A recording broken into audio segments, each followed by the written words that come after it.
नमस्कार फ्रेंड्स, संगति का असर। आज का शीर्षक है राम लखन दो भाई थे।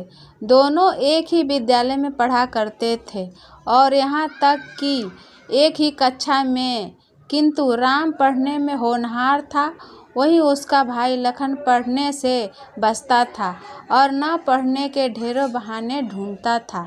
राम के दोस्त पढ़ने वाले थे और लखन के दोस्त ना पढ़ने वाले और काम चोरी करने वाले थे।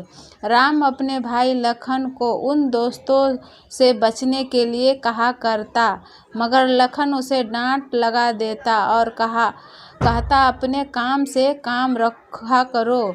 लखन के दोस्त घर से स्कूल जाने के लिए निकलते और रास्ते में कहीं और चले जाते, कहीं पार्क में बैठते, कभी जाकर कहीं खाना पीना करते और कभी फिल्म देखा करते।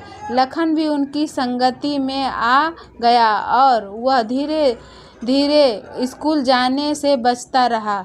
लखन भी उन दोस्त के साथ बाहर में खाना पीना और घूमना करता।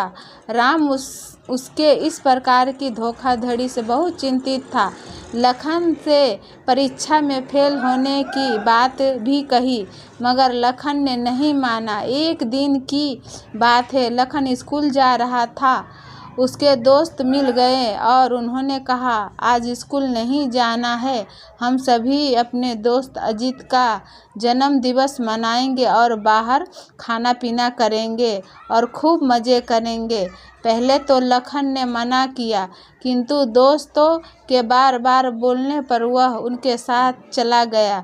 लखन और उसके मित्रों ने खूब पार्टी करी और उस दिन स्कूल नहीं गए। इस प्रकार का काम वह और उसके दोस्त निरंतर करते रहे। परीक्षा जिसमें लखन और उसके दोस्त सफल नहीं हो पाए, वह फेल हो गए। राम ने इस बार भी और बार की तरह प्रथम स्थान प्राप्त किया। लखन अपने घर मार्कशीट लेकर गया, जिस पर उसके माता पिता ने देखा और बहुत उदास हुए। उन्हें उदासी हुई कि एक बेटा मेरा इतना अच्छा पढ़ने में है और दूसरा इतना नालायक। लखन किसी भी विषय में पास नहीं हो पाया। लखन के माता पिता को बहुत दुखी हुई। उन्होंने किसी से कुछ नहीं कहा, मगर अंदर ही अंदर वह बहुत दुखी होते रहे। उन्होंने सोचा कि अब मैं दूसरे लोगों को क्या बताऊंगा कि मेरा बेटा एक भी विषय में पास नहीं हो पाया। इस प्रकार माँ पिताजी को देख लखन को बहुत चिंतित हुई। वह दुखी देखा, जिस पर उसे भी दुख हुआ। लखन ने अपने माँ बाप को भरोसा दिलाया कि मैं अगली परीक्षा में सफल होकर दिखाएगा। लखन ने अपने उन सब दोस्तों को छोड़ दिया जिन्होंने उसकी सफलता में उसका मार्ग रोका था। उन सभी छल और कपट करने वाले दोस्त को छोड़कर अपनी पढ़ाई में ध्यान लगाया। नतीजा यह हुआ कि साल भर की मेहनत से वह परीक्षा में सफल ही नहीं, अपितु विद्यालय में सर्वोच्च स्थान प्राप्त किया।